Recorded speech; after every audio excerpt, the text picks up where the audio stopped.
Olá, você vai ver nesta edição do Câmara Rio Notícias. Comissão de Transportes e Trânsito da Câmara do Rio realiza audiência pública para discutir as mudanças nos trajetos dos ônibus da cidade. Presidente da Câmara do Rio e prefeito Eduardo Paes participam da inauguração do primeiro residencial beneficiado pelo projeto Reviver Centro. E o carioca Pedro de Artagão, um dos maiores nomes da gastronomia brasileira, é homenageado pela Câmara do Rio com a medalha Pedro Ernesto, a maior honraria da casa. Não saia daí, a gente volta já. A gente começa essa edição do Câmara Rio Notícias falando da situação das linhas de ônibus da cidade. Durante a pandemia, ocorreram 72 mudanças nos trajetos dos ônibus. O assunto foi tema de uma audiência pública nesta sexta-feira na Câmara do Rio. Segundo a Secretaria Municipal de Transportes, houve uma redução de mais de 50% na demanda de passageiros e de um total de quase 500 linhas que atuam na cidade, cerca de 175 ficaram inoperantes.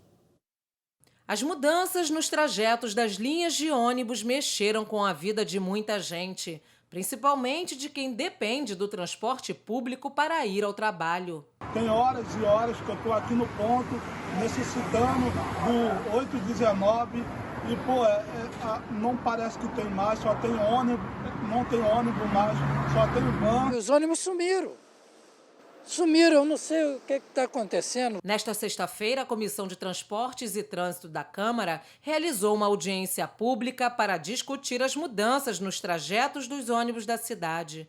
Participaram do encontro vereadores, representantes da Prefeitura e dos consórcios de ônibus. Segundo a secretária de Transportes, Maína Celidônio de Campos, houve mudanças nos percursos dos ônibus e redução de linhas. A gente viu que 72 linhas e serviços que estavam operando tiveram seus itinerários alterados em mais de 1 quilômetro sem a comunicação prévia. Mesmo antes da pandemia, até 2019, a gente já vinha com uma redução de 25% da demanda, tá, para o sistema SPPO, né, que são as linhas de ônibus. E agora a gente teve uma queda brutal na pandemia, chegou a mais de 70%, e estabilizamos agora numa demanda à metade do cenário pré-pandemia. Então, olhando esse gráfico, fica muito claro e óbvio que esse setor tem que estar realmente em crise. O vice-presidente da Comissão de Transportes, vereador Felipe Michel, destacou um estudo que vem sendo realizado pela comissão em parceria com a COP UFRJ para fazer um raio-x da situação do sistema de transportes no município do Rio. Esse estudo que a Comissão de Transportes está fazendo junto com a COP UFRJ, tenho certeza que irá ajudar e muito também o executivo na tomada de decisão e para a gente resgatar o transporte público da nossa cidade, que é isso que a população espera. Durante a audiência pública, o subsecretário de Transportes, Bernardo Serra, negou que haja a intenção de extinguir linhas ou reduzir o número de ônibus que circulam pela cidade. Atualmente, a frota é de cerca de 3 mil veículos. Não é de conhecimento da Secretaria de haver uma intenção de fazer um plano de racionalização de todas as linhas da cidade. Isso não é algo que está na ordem do dia para a Secretaria. Entretanto, é importante falar que a gente está numa situação em que os cadastros e o que está sendo exigido pela Secretaria é um volume de frota que não está condizente com a demanda existente na cidade. O que a Secretaria está fazendo é olhando para essa perspectiva de retomada, qual é a frota que deve ser cobrada para os operadores, né? Representantes dos consórcios Transcarioca, Internorte, Intersul e Santa Cruz apresentaram as modificações de itinerários feitos em várias regiões da cidade para minimizar os impactos da crise econômica, otimizar o tempo de viagem e também para atender melhor a demanda da população. 848, Bangu, Monte Santo. Alterações também dentro do bairro para poder atender a população melhor. Depois de uma longa análise de várias linhas, temos essas linhas que são passíveis de alteração e, na verdade, estão necessárias essas alterações no cadastro. Contudo, para o usuário, ele não vai sentir nenhuma diferença de perda de mobilidade. O presidente da Comissão de Transportes, vereador Alexandre Esquierdo, fez um balanço da audiência. São diversas empresas pedindo falência em recuperação judicial, gerando uma série de desempregos, gerando, obviamente, um transporte ruim para a nossa cidade, com menos ônibus e ônibus com péssimas qualidades. Então, a gente precisa chegar a uma conclusão, resolver o problema, de fato, da cidade. E o papel da comissão tem sido acompanhar todo esse processo, sabendo que ainda tem muito a fazer, né? A gente tem que discutir sobre a racionalização de linhas, de vários bairros ainda que estão impactados por falta de ônibus. Então, o próximo passo vai ser esse. De início, vai ser a oficialização dessas linhas, que praticamente já rodam com esses itinerários, e hoje a comissão está dando um passo para a legalização desses novos itinerários dessas linhas.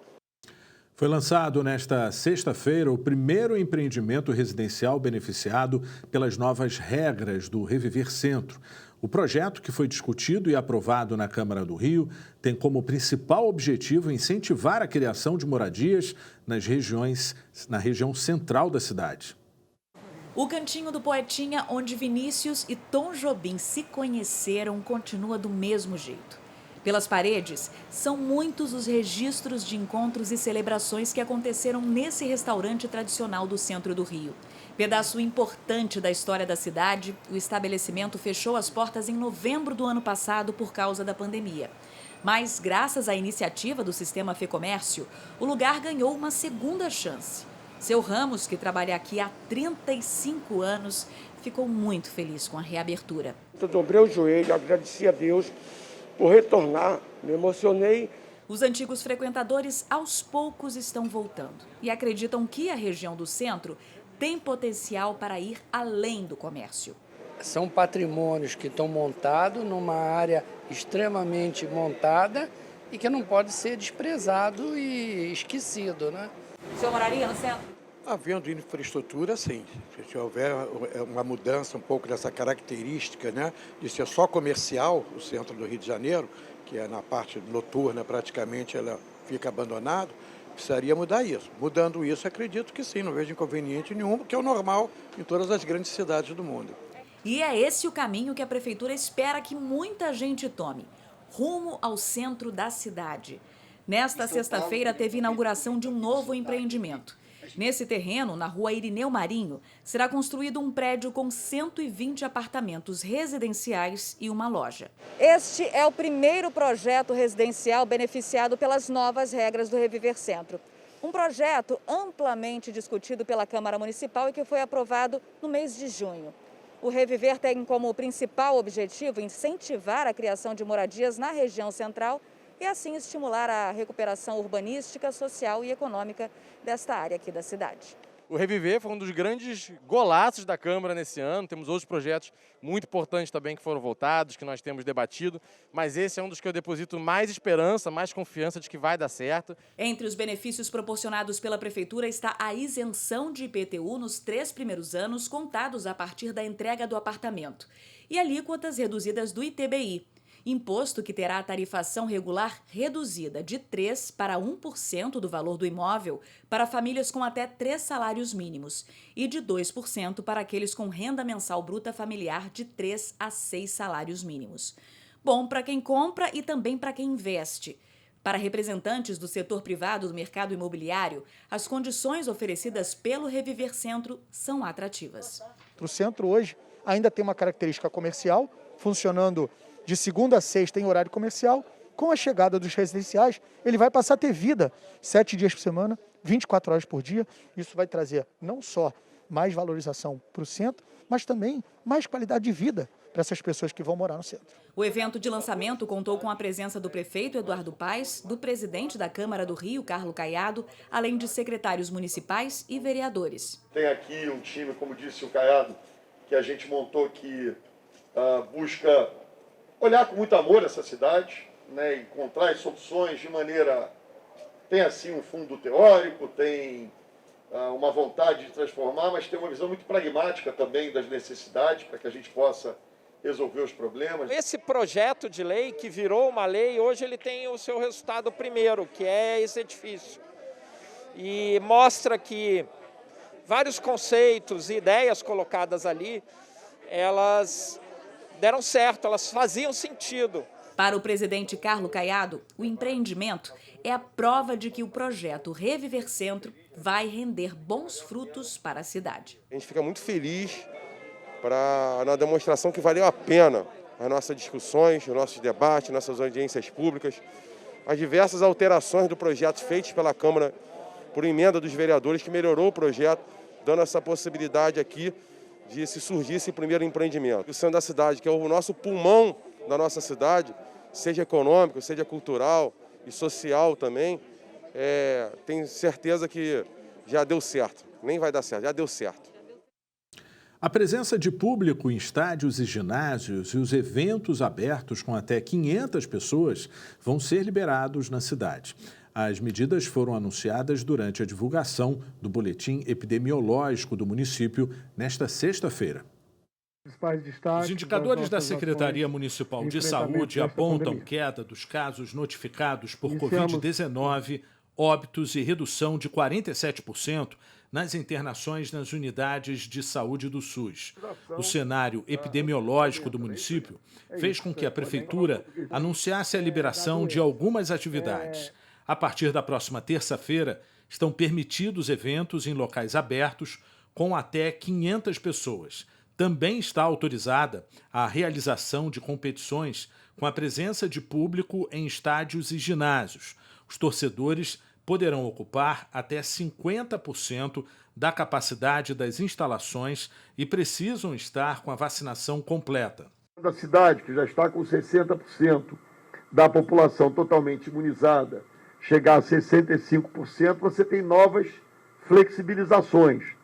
Ou seja, eu diria que, de certa maneira, está recolocado aqui um planejamento de abertura, né, a partir daquilo que foi definido pelo Comitê Científico. Isso quer dizer que, eu imagino que, sei lá, em 10 dias, 2 semanas, sem que a gente tenha que ficar publicando o decreto toda sexta-feira agora, você tenha já alcançado esses 65% da população com a segunda dose, o que permitirá que boates, danceteria e salão de dança abram com metade da sua capacidade.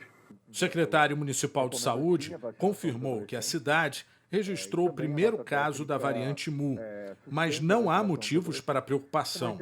Segundo Daniel Sorães, trata-se de um caso importado e não houve transmissão local. Ela existiu, foi diagnosticada, a gente não tem nenhuma característica de transmissão local. E a gente sabe também que a variante Delta, ela domina o mapa de variantes, mesmo em relação a essa.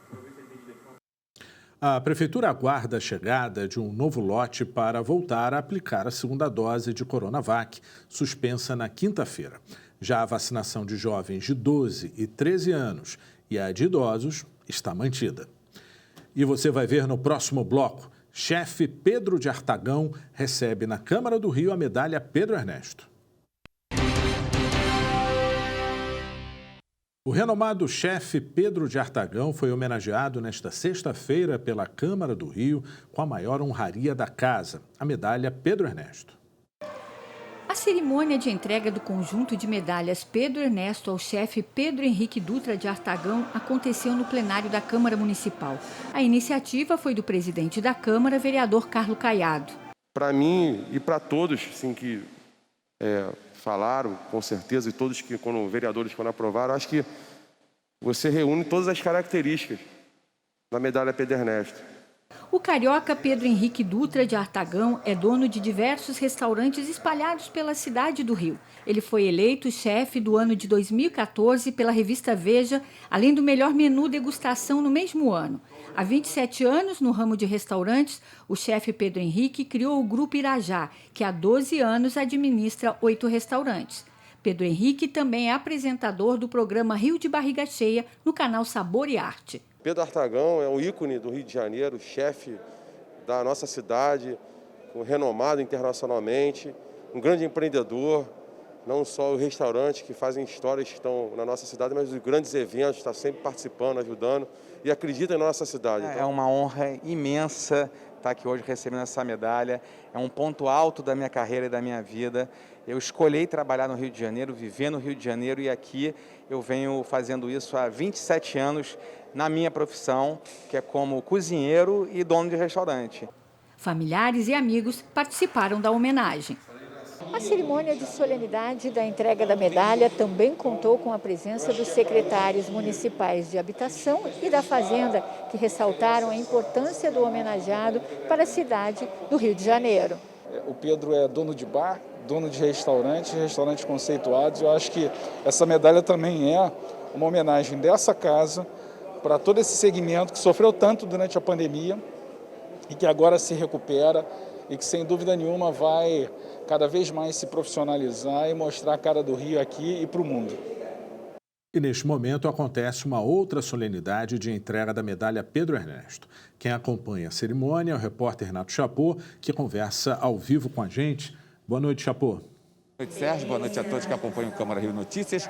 A homenageada desta noite aqui no plenário da Câmara é a secretária nacional de mulheres do PT, Anne Caroline Moura de Souza. Ela é do estado de Manaus, tem 32 anos, formada em enfermagem e militante do movimento estudantil. Entre outras coisas, Anne Moura, como prefere ser chamada, foi diretora da UNE, a União Nacional dos Estudantes, e também candidata a vereadora da cidade de Manaus. A iniciativa desta homenagem, a entrega do conjunto de medalhas Pedro Ernesto, a maior honraria da Câmara Municipal, foi da vereadora Tainá de Paula. Nós conversamos com a vereadora e também com a homenageada antes do início da sessão. Vamos ouvi-las.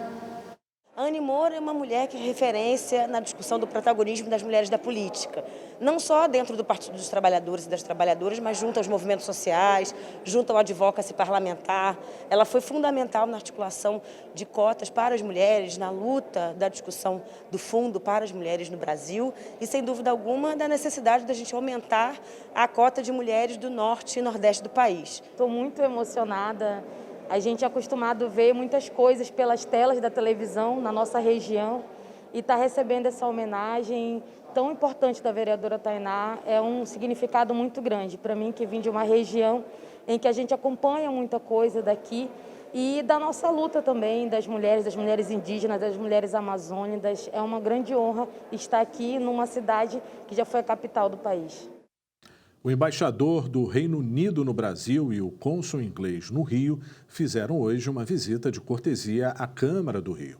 O encontro foi na sala da presidência da Câmara e teve a participação dos vereadores Carlos Caiado, presidente do Parlamento Carioca, e Pedro Duarte. Os visitantes ficaram impressionados ao saber que o presidente da casa está no 5º mandato. Carlos Caiado explicou para os ingleses como a Câmara está ajudando o Rio a superar a crise financeira. Carlos Caiado e o embaixador Peter Wilson falaram sobre o encontro. Muito importante, né? A Câmara Municipal está recebendo aqui o cônsul, o embaixador do Reino Unido, na qual trocamos muitas ideias, recebemos informações importantes e também é bom escutar que estão acreditando muito no Rio de Janeiro. Rio de Janeiro ser um polo atrativo de empresas, acho que foi fundamental esse encontro. Nós temos uma história muito rica com o Rio, mas eu quero um futuro mais amplo e mais forte entre os nossos dois países. Em homenagem ao Setembro Laranja, o Palácio Pedro Ernesto se iluminou nesta sexta-feira com a mesma cor. A iniciativa faz parte da campanha de segurança do paciente, promovida pela Organização Mundial da Saúde, que tem como tema este ano o cuidado materno e o neonatal seguro. A Câmara de Vereadores do Rio vestida de laranja, um sinal de alerta sobre as mortes de mulheres grávidas neste Dia Mundial da Segurança do Paciente. Este ano, a Organização Mundial da Saúde sugeriu que o tema fosse cuidado materno e neonatal seguro.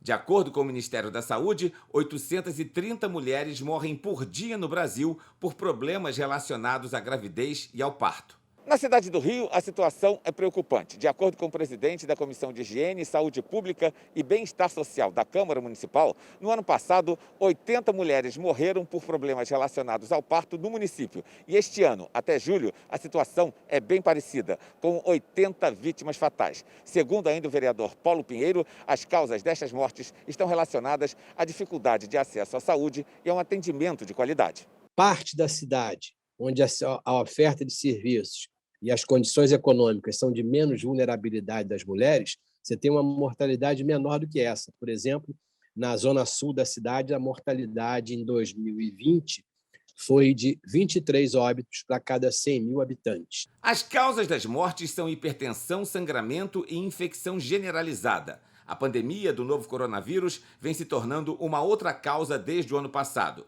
Das 83 mulheres que morreram em 2020 por problemas relacionados ao parto, 38 foram vítimas da Covid-19. Este ano, de um total de 80 vítimas fatais, 48 mulheres morreram por causa do novo coronavírus. O acesso aos serviços de saúde foi muito atrapalhado, muito prejudicado durante a pandemia. As pessoas tinham medo, os serviços de saúde se localizavam basicamente para atender Covid e as pessoas não conseguiram atendimento. Então, essas mulheres provavelmente chegavam aos locais não apropriados, provavelmente chegavam às UPAs com um quadro respiratório, né, com um quadro de insuficiência respiratória. E um dado muito grave dessa mortalidade é que 1 em cada 5 mulheres dessas que morreram de Covid na gravidez, apenas 1 em cada 5 conseguiram chegar a um leito de CTI. O Rio está entre os 5 municípios do país com os piores índices de morte de grávidas, de acordo com o vereador Paulo Pinheiro. Para mudar esse quadro, ele sugere políticas públicas e a necessidade de que as mulheres grávidas façam um bom programa pré-natal. Primeira coisa importante é a melhora da qualidade de vida, condições econômicas e educacionais para essas pessoas. E melhora do acesso e da qualidade dos serviços. E o Câmara Rio Notícias de hoje fica por aqui. Acompanhe a nossa programação em câmara.rio e também nas redes sociais. A seguir, você assiste ao programa Resumo da Semana. Obrigado pela companhia e até a próxima.